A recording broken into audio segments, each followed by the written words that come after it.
Absolument, c'est quelque chose qui est entré dans les communications d'Interrone depuis 2 ans, presque 3 ans maintenant. On a commencé de façon très pragmatique en ouvrant une page Facebook et en commençant à communiquer via Twitter par exemple. On a cherché à travailler, à communiquer de façon qualitative. On ne cherche pas des records de fréquentation, d'audience et on a bâti donc notre démarche de façon progressive.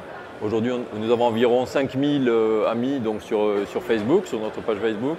Et ce sont vraiment des gens qui ont choisi de nous suivre et d'échanger avec nous. Alors concrètement, comment ça s'est passé? Est-ce que vous avez fait appel à des agences ou alors vous avez créé ça en interne?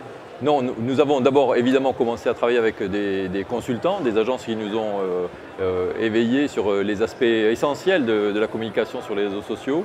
Et ensuite, nous avons décidé d'être plutôt autonomes et donc nous avons une personne dédiée à cette partie-là de notre communication à plein temps. Et c'est pour nous très important de maîtriser cette communication et d'être très réactif surtout pour effectuer un maillage entre notre actualité et la mise en avant de nos actions. Alors vous avez des actions qui sont multiples, des actions qui sont plutôt de marketing de terrain à plusieurs niveaux, au niveau régional et jusqu'à l'international. Et vous avez aussi des campagnes et dont certaines ont eu des prix assez prestigieux et ont été reconnues dans le monde entier. Vous pouvez nous parler un tout petit peu de ce travail? Oui, tout à fait. On essaie de mettre en valeur justement ces communications qui sont développées sur nos principaux marchés. Donc ça concerne évidemment les États-Unis principalement, mais aussi la Chine par exemple, ou le Danemark, mais aussi par exemple la Grande-Bretagne. Donc la Grande-Bretagne qu'on connaît avec la campagne, avec nos petits animaux, ce côté cartoon qui a représenté notre communication pendant de longues années. Et puis maintenant, c'est Think Red, Think Code-Your-Own, qui est une communication qui est axée sur une forme d'élégance et de décalage en même temps. Donc c'est surtout un visuel avec un talon aiguille, par exemple, rouge, qui ressemble en même temps à un verre qui nous représente. Cette campagne a reçu un award cette année à Londres et ça a été l'occasion pour nous de le mettre en avant et de continuer notre communication vers les professionnels autour de cette campagne. Et ce type de campagne, est-ce que c'est justement relayé par les réseaux sociaux? Vous avez travaillé en complément de ces campagnes? Comment ça s'est organisé justement? Tout à fait. On essaie de garder avec les professionnels un lien entre ces campagnes et les différentes années de travail que nous avons eues avec elles. Par exemple, l'un des personnages les plus populaires et les plus connus de notre campagne, c'était un hérisson qui portait en même temps la couleur rouge. Et nous avons voulu le sortir de l'oubli dans lequel il était en train d'entrer depuis la sortie de la nouvelle campagne. Tous les professionnels s'en sont souvenus et nous l'avons ressorti lors d'une campagne, d'une soirée événementielle qui a lieu tous les ans à Londres, qui s'appelle le Code-Your-Own Quiz Night. Et cette figurine est arrivée sur scène. En fait, c'est un personnage déguisé, portant le costume du hérisson qui est ressorti. Et ça a été un grand succès en fait auprès des professionnels qui ont reconnu ce personnage. Et ensuite, on l'a fait vivre sur les réseaux sociaux. On a imaginé que ce personnage, ce hérisson, très, très rigolo finalement, s'était échappé et avait refusé de rentrer avec nous à Avignon et se balader dans Londres. Et donc il apparaissait parfois dans une cabine téléphonique en train de dire qu'il était à tel endroit et qu'on ne pourrait pas l'attraper.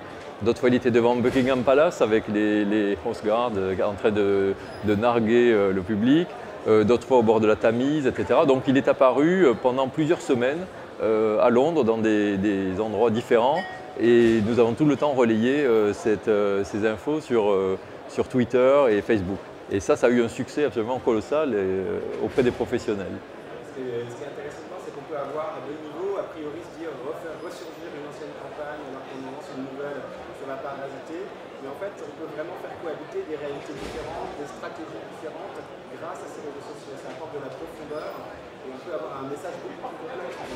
Tout à fait. Et ça nous a permis aussi de jouer sur cette complicité avec les professionnels, une complicité qui est ancienne. Ça fait longtemps maintenant que les Côtes-du-Rhône communiquent en Grande-Bretagne.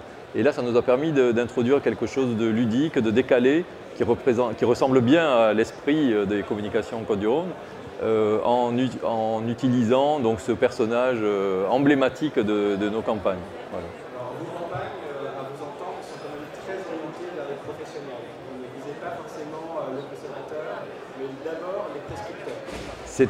Ce serait très difficile compte tenu des budgets que nous pouvons engager. Donc une interprofession comme la nôtre travaille d'abord vers les professionnels et développe ensuite des communications alibi vers le grand public. Donc si c'est à Londres par exemple, ce sera un affichage, une campagne d'affichage dans certains endroits de Londres où se rassemblent beaucoup les professionnels. Voilà, qui auront ainsi davantage l'impression d'être abreuvés de communication Côte du Rhône, par exemple.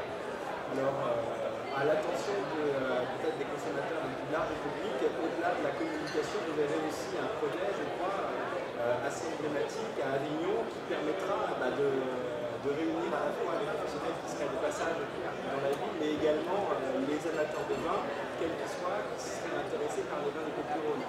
Parlez-nous un peu de ce projet. Oui, tout à fait. Alors là, il s'agit d'un projet majeur pour Interrhône pour les années à venir. Donc l'idée, c'est de créer une vitrine vivante de nos vins. Donc là, c'est à l'échelle de toutes les appellations de la vallée du Rhône. Ça se passe à Avignon, en face du Palais des Papes, donc les anciens locaux de la Banque de France. Donc ça va s'appeler le Carré du Palais.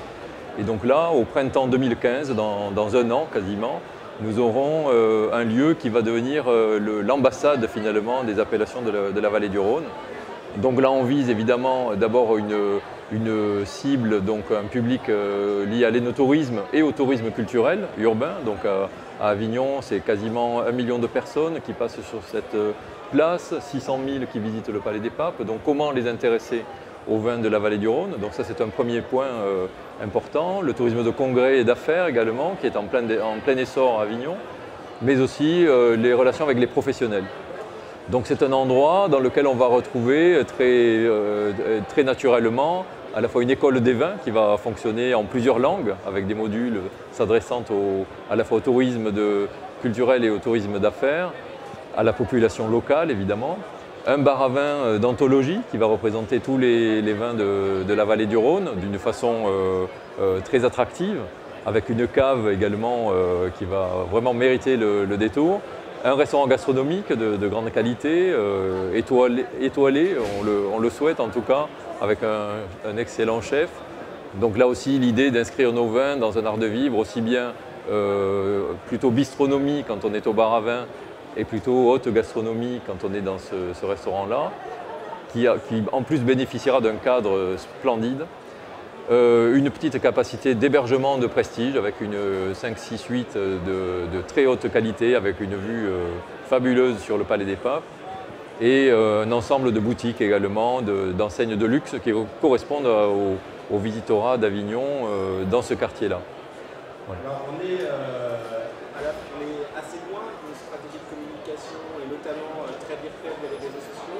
Vous avez ressenti et pourquoi avez-vous ressenti ce besoin de vous incarner dans un lieu de manière très concrète? C'est complémentaire ou c'est antinomique d'une stratégie de communication virtuelle? Alors, c'est complètement complémentaire. Il faut nourrir le virtuel avec du réel.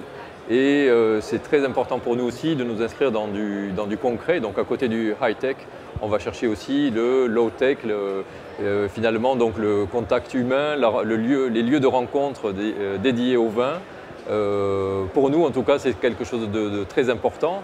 Donc cet endroit-là, le Carré du Palais, va fonctionner de cette façon. Ça va être un lieu de rencontre autour du vin, de la gastronomie, de la culture, du patrimoine également. Ça va se faire en plusieurs langues, donc tout sera proposé de façon extrêmement ouverte et sur le monde, donc polyglotte.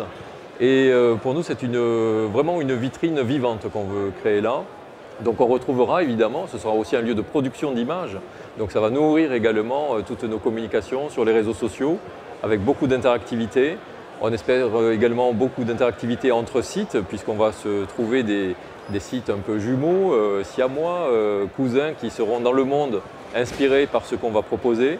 Et pour nous, c'est une chance de pouvoir avoir une vitrine de cette qualité dans un endroit donné qui est notre capitale finalement, la capitale de nos vignobles, mais en même temps très ouverte sur le monde.